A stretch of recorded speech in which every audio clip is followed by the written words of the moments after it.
pulling me down. Yeah, God's pulling me down. An ocean midnight,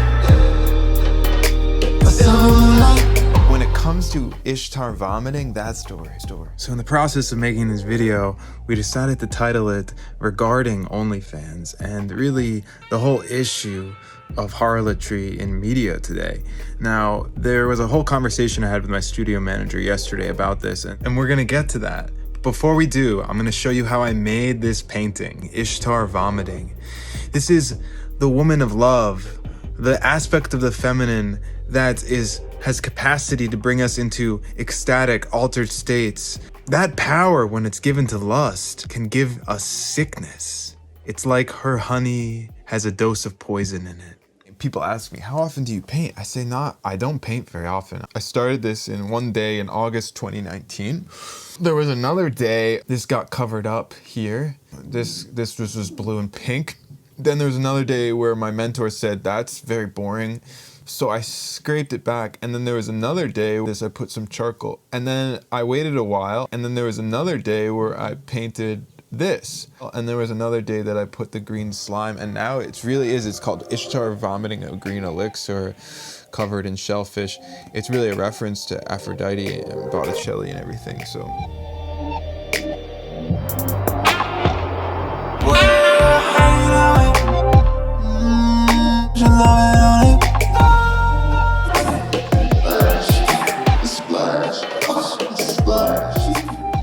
Basically, I incorporate a lot of art historical references into my work, not out of like an erudition or to show off like a knowledge or something of my amount of time I've spent on YouTube watching art history or something, or the privilege I had to travel when I was young and see Botticelli and see Da Vinci and, and these things, but really because it affects me. I am impacted by history. And so I paint myself.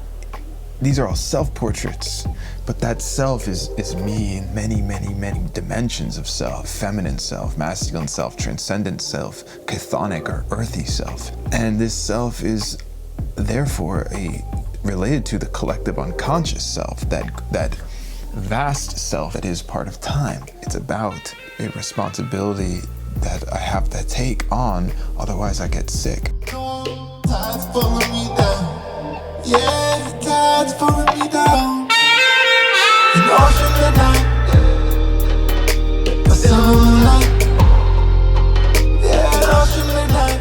I think sometimes people in this world, like when we take away the meaning, you take away the consequences. And that's what I think you were pointing out with the OnlyFans. It's like, it's not just free money. There is actually a judgment or a consequence, even if you can't, the women can't articulate it, the sickness that they feel. I think people using OnlyFans, both sides, men and women, when you over-fertilize a crop, it grows very fast, and then it has giant fruit and it can't handle its own weight, and it just cracks. Oh, wow. Now, what I wanted to say is, like, to me, the Ishtar vomiting is the vision of the OnlyFans experience in reality, not the glamour that, like, the intoxicated moment when you're just looking at this thing or whatever. Yeah. It's the actual underpinnings. The vomiting Ishtar, she's like at the height of her fecundity and at the same time at her breaking point. If I'm alive, I'ma do it from the start.